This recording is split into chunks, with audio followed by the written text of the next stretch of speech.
baik. Assalamualaikum warahmatullahi wabarakatuh. Selamat Waalaikumsalam. pagi teman-teman semua. Shalom, salam sejahtera bagi kita semua. Om Swastiastu. Namo Buddhaya, salam kebajikan. Rahayu, rahayu, rahayu. Selamat pagi, bro dan sis kalian di seluruh Indonesia. Salam dari Tokyo. Saya kebetulan sekarang sedang berada di Tokyo untuk menghadiri acara 50 years ASEAN and Japan.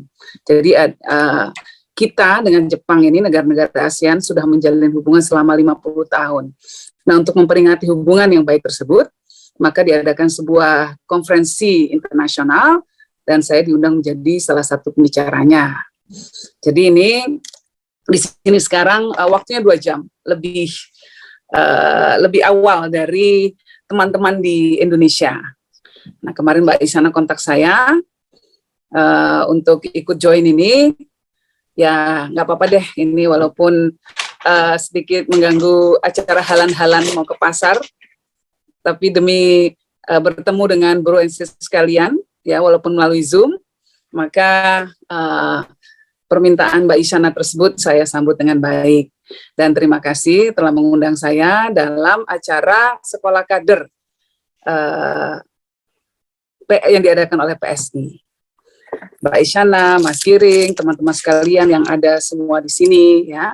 Pertama-tama tentu saya mengucapkan terima kasih banyak atas kepercayaan yang telah diberikan oleh PSI dan juga kejailannya PSI kemarin, ya, sempat mengusung saya dan Mas Ganjar di mana-mana. Saya bilang itu kejailan karena sebelumnya nggak ngomong-ngomong dulu, langsung diumumkan ke publik.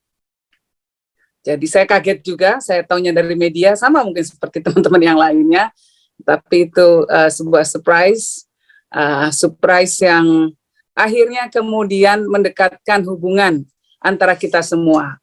Yang tadinya saya mungkin hanya terkenal dengan 1-2 personel dari PSI, sekarang jadi lebih banyak kenal dengan teman-teman lainnya. Dan sebuah kehormatan, tentunya sebuah rasa senang bagi saya untuk kenal dengan Bapak Ibu sekalian, ya, teman-teman yang punya idealisme, punya keinginan untuk mengubah negara kita.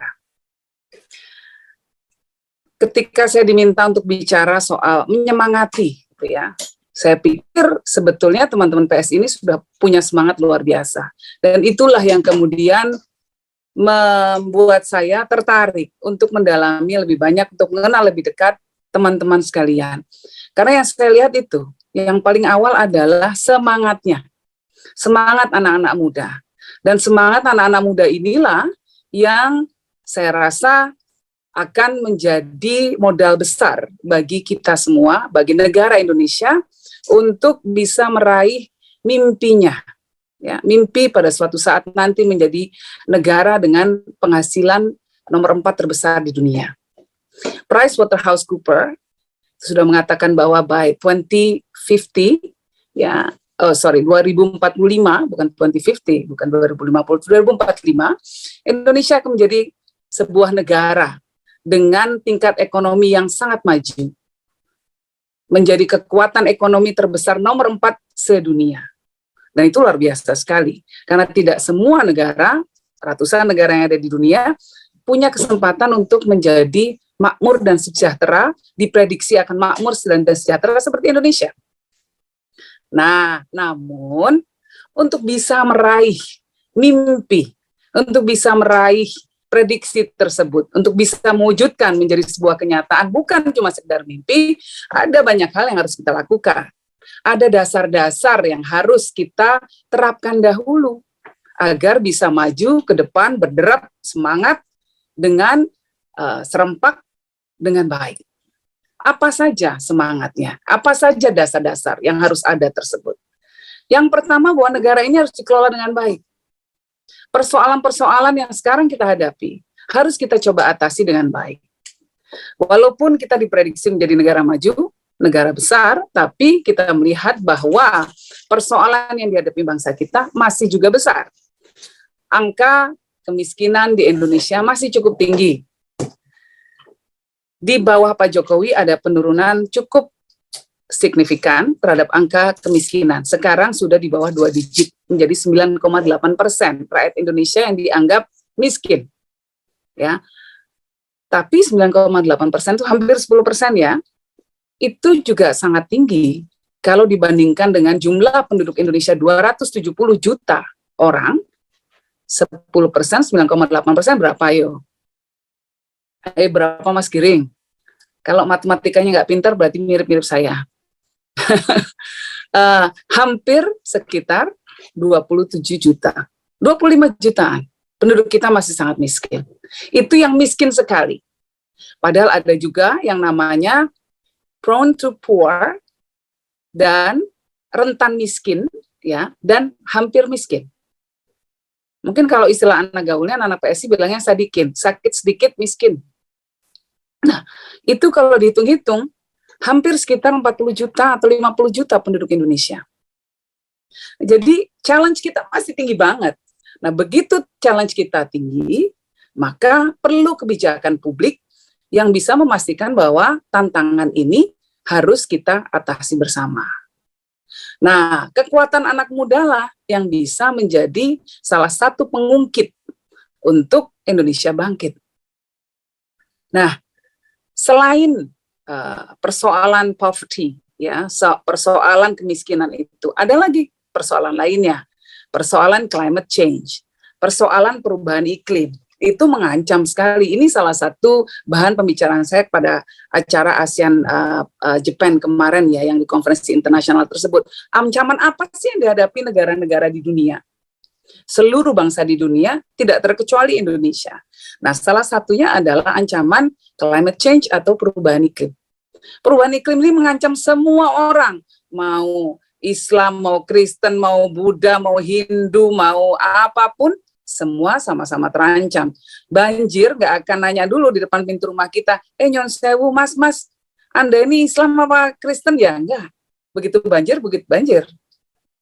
Demikian juga kemarau. Demikian juga banyak sekali persoalan yang berkaitan dengan perubahan iklim. Para petani kita menderita. Kenapa? Karena ada musim kemarau yang tiba-tiba datang. Lalu kemudian persoalan gambut, persoalan banjir, persoalan nelayan ya, yang karena sea level atau batas air itu naik, batas air laut, yang terjadi adalah nelayan terganggu mata pencariannya.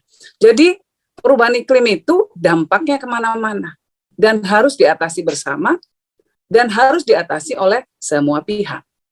Nah, ini persoalan-persoalan besar yang ada di Indonesia. Belum lagi persoalan-persoalan yang berkaitan dengan emosi kita. Ya. Jadi ada 3 persoalan besar, Bapak Ibu sekalian, yang dihadapi oleh seluruh bangsa di dunia, termasuk di Indonesia. Yang pertama itu adalah persoalan yang terjadi karena disruption. Yang kedua, environment. Yang ketiga, emotion. Jadi yang pertama adalah disrupsi. Yang kedua itu adalah soal ekologi. Yang ketiga adalah soal emosi.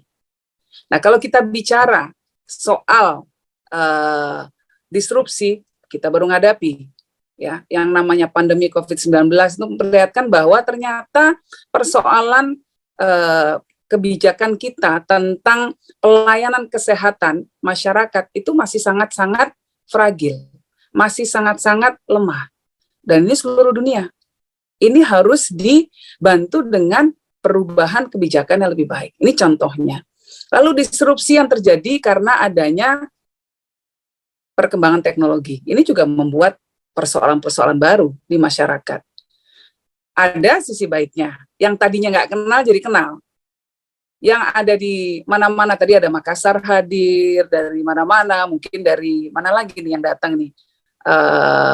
Dari Medan, dari Serpong dan lain sebagainya, bisa bertemu karena ada perkembangan teknologi. Jadi yang tadinya jauh bisa menjadi dekat, tapi yang dekat pun bisa jadi jauh. Ketika teman-teman dari Bangka duduk sebelahan nih nanti kapan-kapan ketika misalnya ada pelatihan fisik gitu ya, langsung hadir, yang dari Bangka sebelah-sebelahan sama Cakung misalnya, tapi dua-duanya asik main gadget, main HP-nya, jadi jauh deh nggak bisa dekat padahal duduk sebelahan. Nah, jadi gadget itu punya sisi positif, mendekatkan yang tadinya jauh, tapi juga menjauhkan yang tadinya dekat. Suami istri juga begitu, kadang-kadang duduk sebelah-sebelahan, tidur sebelah-sebelahan, yang dilus-lus malah HP-nya, bukan satu sama lain. Nah, ini contohnya. Tetapi di sisi lain, ya, ada juga sisi-sisi baik, bukan cuma konektivitas yang terjadi, ada juga akuntabilitas yang terjadi. Kita sekarang nggak bisa sembarangan mau ngapa-ngapain, karena selalu ada video dari HP kita yang siap untuk merekam segala tindak tanduk kita. Jadi di sini ada akuntabilitas, ada pertanggungjawaban publik, yang terutama dihadapi oleh hampir seluruh pejabat publik. Ini bagus sekali, karena memastikan bahwa layanan publik akan berjalan lebih baik lagi. Aspirasi masyarakat akan lebih terdengar.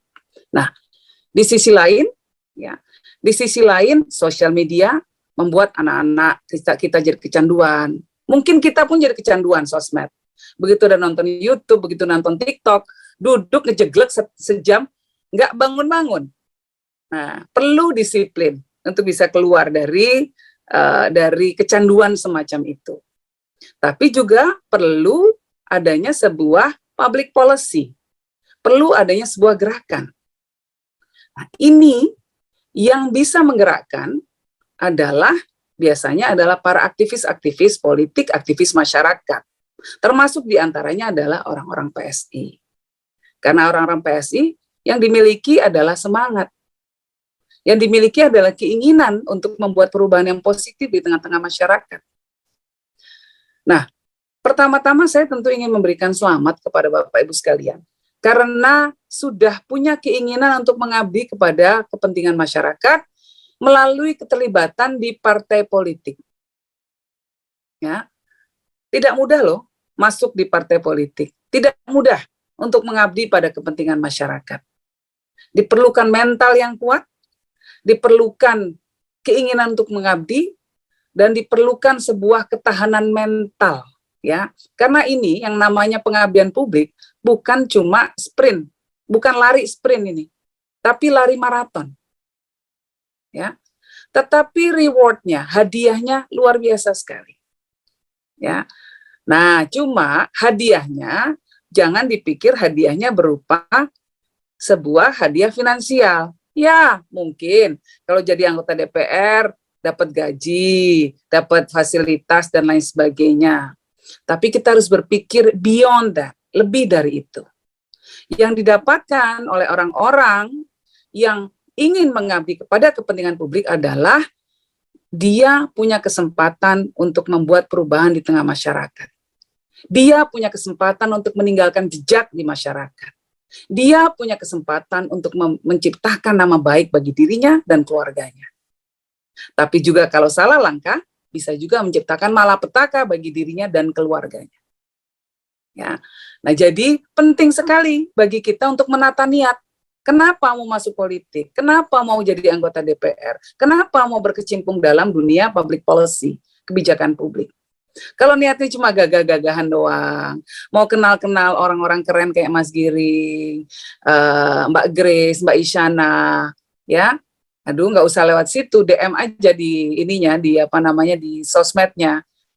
Mereka kan ramah-ramah semua, pasti dibales. Nah, harus lebih dari itu. Kalau cuma keinginannya hanya untuk sekedar pansos, nggak akan bertahan lama. Pasti sebentar lagi keluar. Karena politik itu tidak mudah. Ya. Politik itu, mengabdi di bidang politik itu adalah sebuah opsi. Ya. Kita punya opsi untuk berkiprah di bidang manapun.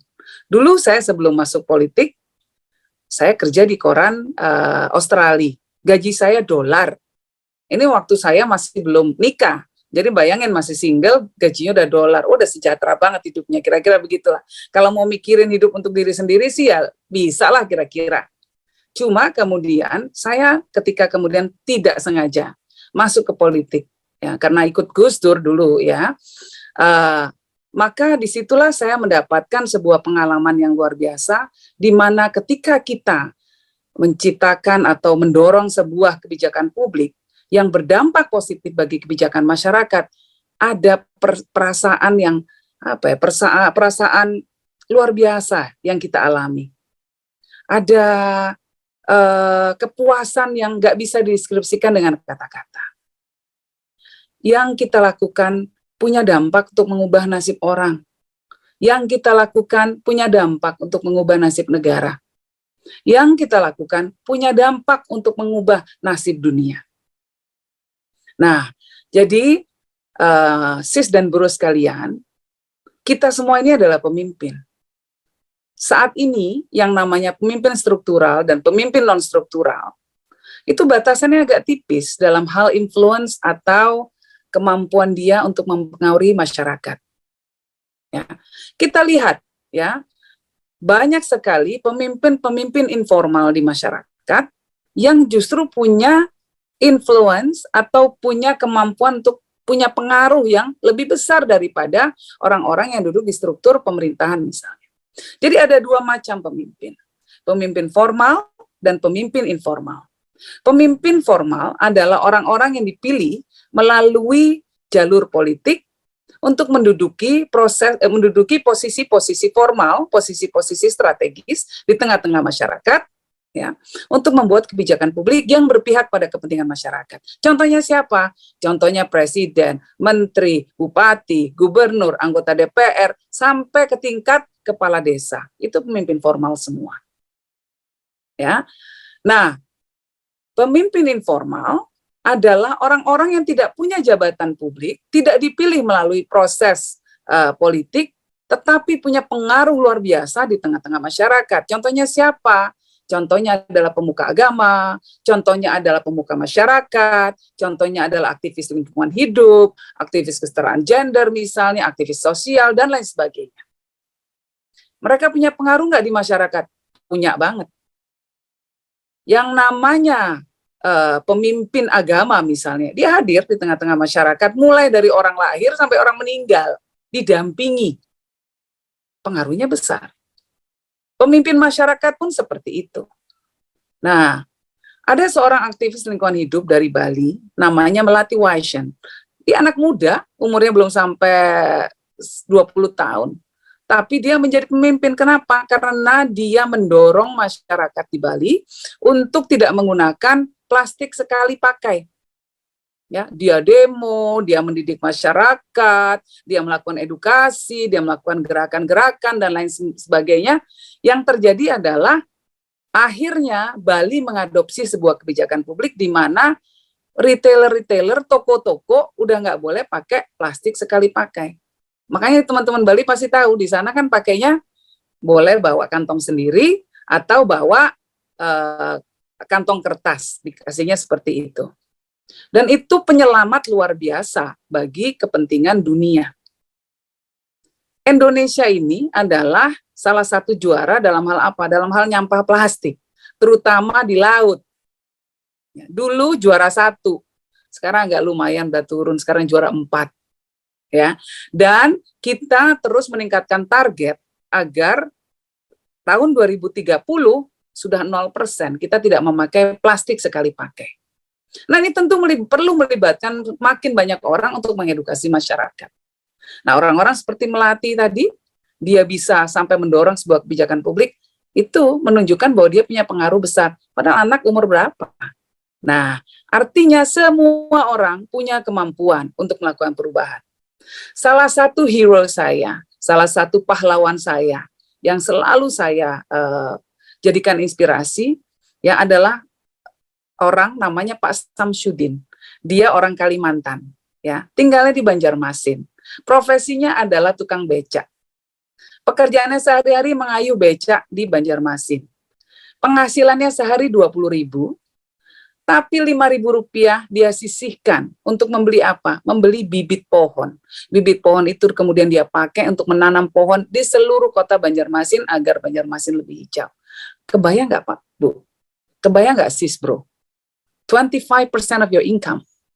1/4 pendapatan kita dipergunakan untuk kepentingan masyarakat. Dan ini tukang becak. Luar biasa sekali. Nah, buat saya, orang-orang seperti itulah yang saya jadikan inspirasi.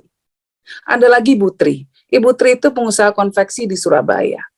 Ibu Tri itu usahanya nyaris bangkrut. Tapi dia gimana caranya nggak akan mau nutup usahanya. Kenapa? Karena banyak mempekerjakan orang-orang difabel. Walaupun dia harus jual aset, akhirnya dia tetap tolong orang-orang yang bekerja di tempat dia karena supaya mereka tidak kehilangan pekerjaan. Nah, orang-orang semacam ini, inilah pahlawan-pahlawan kita dan harus menjadi inspirasi bagi kita dan menjadi penguat kita untuk berada di lingkup politik. Ya. Jangan kita mau hanya masuk ke politik hanya untuk mendapatkan jabatan publik. Mendapatkan jabatan publik perlu dan wajib dilakukan. Karena melalui jabatan publik akan ada perubahan. Kita bisa membuat perubahan di tengah masyarakat. Kita bisa membuat kebijakan publik yang membantu orang-orang seperti Pak Samsudin dan Bu Tri. Kita bisa menyisihkan, misalnya membuat alokasi anggaran di tingkat daerah agar orang-orang atau usaha-usaha yang mempekerjakan kelompok difabel misalnya bisa mendapatkan keringanan pajak, bisa mendapatkan akses permodalan dan lain sebagainya. Itu kebijakan publik. Orang-orang seperti Pak Samsudin tidak perlu berjuang sendiri karena pemerintah daerah bisa menyisihkan sebagian anggaran untuk melakukan penghijauan kota. Itu kebijakan publik. Nah, ini loh. Tetapi yang mendorong itu loh, semangat altruisme, semangat bagi kita untuk menciptakan perubahan positif di tengah-tengah masyarakat, itu yang harus menjadi pendorong untuk kita berpolitik. Kalau cuma mau mikirin gagah-gagahan, kalau cuma memikirin flexing-flexing, terutama di sosial media, supaya keren-kerenan, yang terjadi nanti terjungkal Bapak Ibu sekalian. Dan kita melihat bagaimana Tuhan bekerja dengan cara yang sangat-sangat misterius. Ketika orang berada di posisi tinggi, ketika hartanya nggak kehitung, udah jadi sultan, ya 7 turunan nggak selesai ngitungnya mungkin, ya tiba-tiba dibalik begitu saja oleh Tuhan, dan selesai runtuh semua. Ketika harta, kekayaan itu diperoleh dengan cara yang tidak baik. Kita lihat, sekarang makin lama makin dibuka oleh Tuhan. Orang-orang yang bekerja dengan cara tidak baik, para pelayan masyarakat yang seharusnya melayani masyarakat, tapi malah memperkaya diri sendiri, yang terjadi apa? Dibalik nasibnya oleh Tuhan. Hanya karena persoalan-persoalan sepele. Kita lihat kasus Sambo, kita lihat kasus yang terakhir kemarin Mario Dandi, dan lain sebagainya. Nah, ini harus menjadi rambu-rambu kita dalam kita menapaki lingkup menjadi pengabdi masyarakat nantinya, dan saya doakan Bapak Ibu sekalian nanti akan menjadi pengabdi-pengabdi masyarakat yang mempunyai jabatan formal di struktur pemerintahan di tingkat manapun. Ya, amin, amin, amin ya rabbal alamin. Ya, nah tapi ketika Bapak Ibu sekalian, bro dan sis sekalian, nanti menjadi pejabat-pejabat publik, jangan pernah lupa kenapa Anda sekalian di sana. Ya, jangan pernah lupa bahwa posisi itu ada untuk melayani masyarakat. Nah, kadang-kadang ngenes, kadang-kadang juga kesel ya, kita udah bekerja keras, kita udah mencoba, tetap dikritik, tetap dimaki-maki dan lain sebagainya. It's okay. Nggak apa-apa. Kurang apa Gus Dur coba? Ya. Melakukan begitu banyak untuk bangsa dan negara kita. Dan saya tidak mengatakan ini hanya karena saya anaknya. Ya, tentu buat kami keluarga berat melihat secara emosional Bapak misalnya diomongin macam-macam negatif dan lain sebagainya, dikritik gitu, karena kami melihat sendiri bagaimana kerja keras beliau. Tapi kami mengerti ini, this is the whole package. Ini adalah bagian dari semua yang memang mengiringi posisi kita sebagai orang publik. Ada yang akan memuji, ada juga yang akan mencaci. Terima aja semua. Yang penting intensi kita itu clear. Niatan kita itu jelas. Niatan kita adalah untuk mengabdi, bukan untuk memperkaya diri, bukan untuk gagah-gagahan, bukan untuk memanipulasi. Nah, begitu niatan itu jelas, kehormatan akan datang kepada kita. Kita akan meninggalkan jejak di tengah-tengah peradaban. Kita akan mendapatkan sebuah kesempatan istimewa yang tidak mungkin didapatkan oleh orang-orang lainnya. Itu yang harus menjadi penyemangat kita semua. Saya rasa orang seperti Bro Andi, ya, ini orang-orang yang sangat idealis. Ya. Dia mengerti dari dulu udah jadi aktivis, sudah mengerti banget gitu ya, bahwa untuk bisa mewujudkan sebuah pemerintahan di semua tingkatan, itu yang harus dimulai dengan niatannya dulu. Niatan para pemegang mandatnya dulu. Nah, kadang-kadang kita lupa melakukan induksi semacam itu, ya, induksi nilai. Ya. Kalau karena saya seorang Muslim, yang jadi pegangan bagi kami, ini yang selalu dipegang oleh Gus Dur dan selalu dikatakan oleh Gus Dur kepada kami semua, ada sebuah dalil yang jadi pegangan kami. Tasyaruful imam ala ra'iyah manutun bil maslahah. Kebijakan seorang pemimpin itu harus berkaitan langsung dengan kesejahteraan masyarakat yang dipimpinnya. Masyarakat yang nggak sejahtera, masyarakat yang masih miskin, masyarakat yang masih menderita, masyarakat yang tidak mendapatkan akses untuk mendapatkan air bersih, walaupun setelah 74 tahun Indonesia merdeka, ini ada masalah. Masyarakat yang tidak mendapatkan akses untuk mendapatkan listrik misalnya, jadi masalah. Masyarakat di pedalaman tidak mendapatkan akses untuk bisa pergi ke sekolah dengan cara yang aman, anak-anak ya harus naik jembatan gantung atau naik jembatan yang dibikin sendiri, ini masih ada masalah dengan negara kita.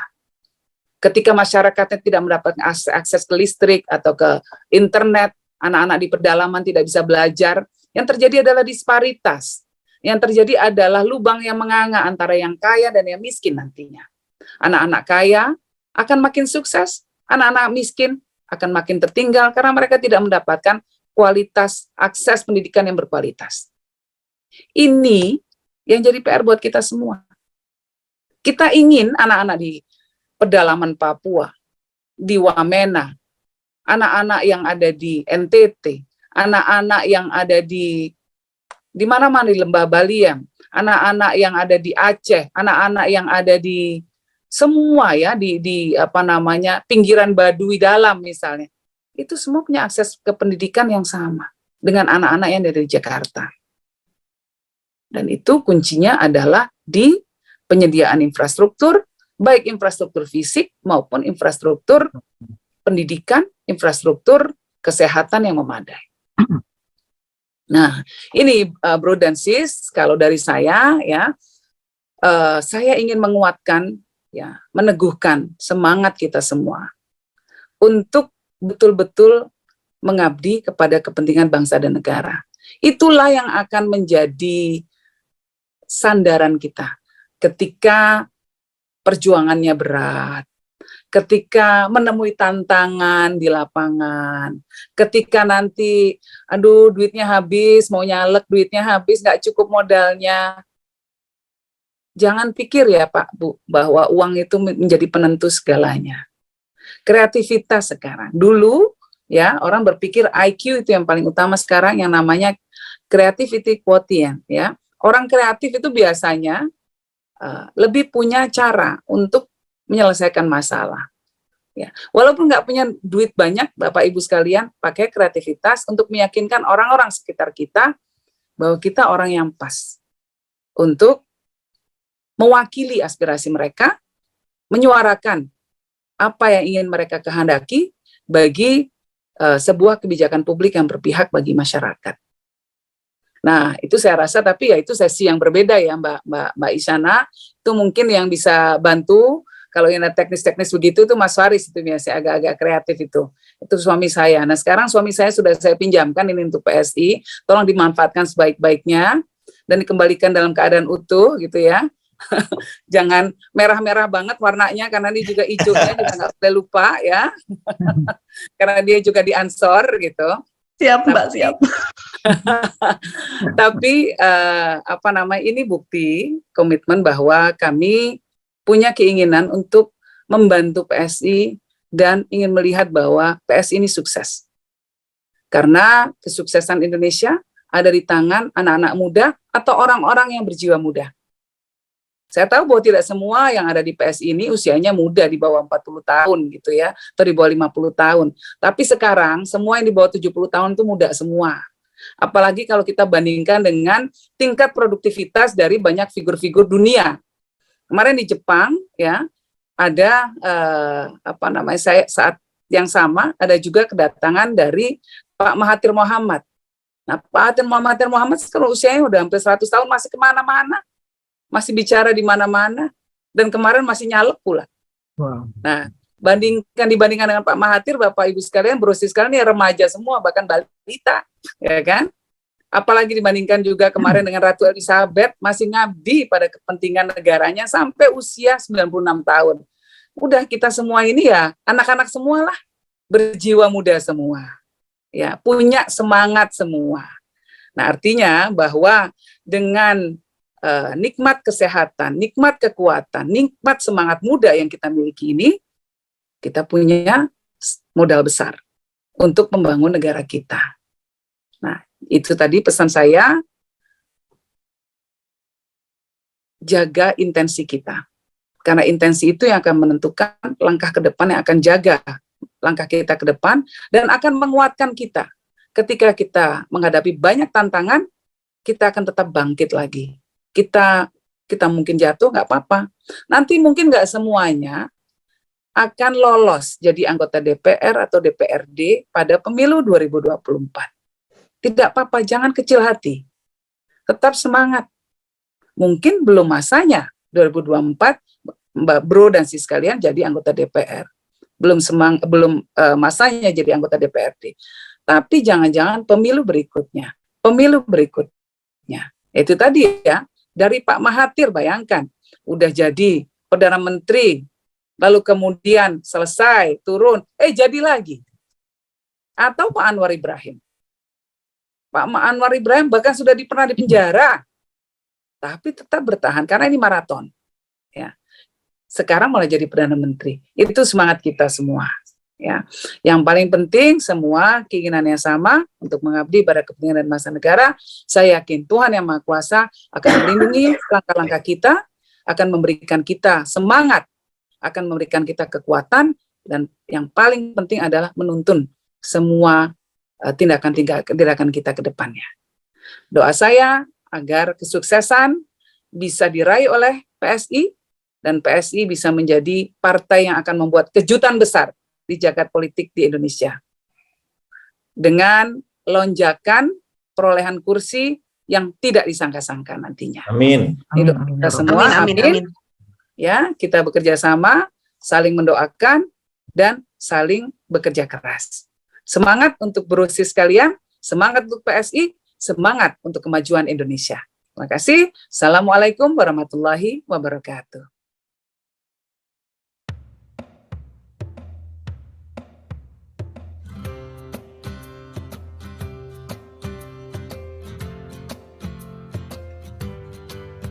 Di tanah pertiwiku dilahirkan, di keberagaman kami dibesarkan.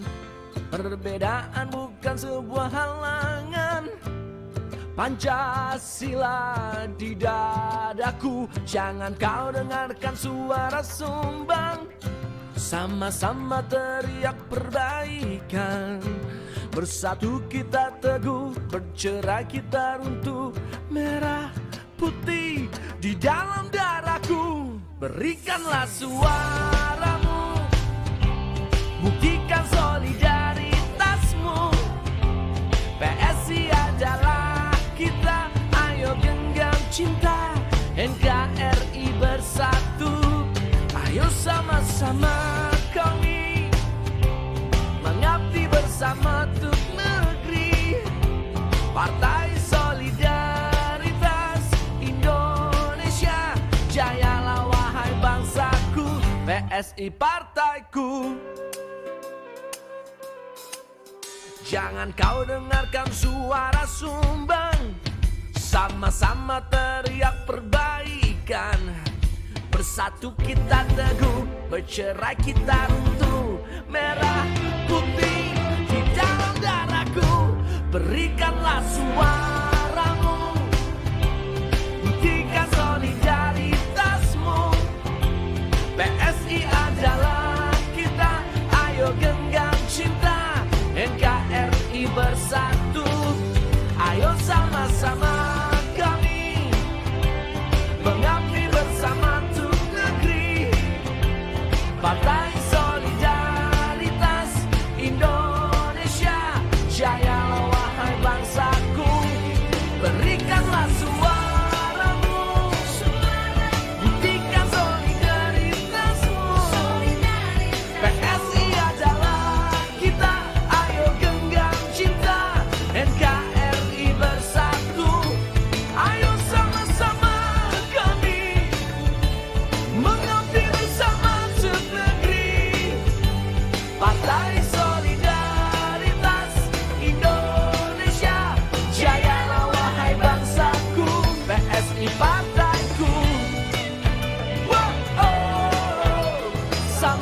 bersama dalam satu PSI partaiku. Oh iya, jayalah wahai bangsaku, PSI partai.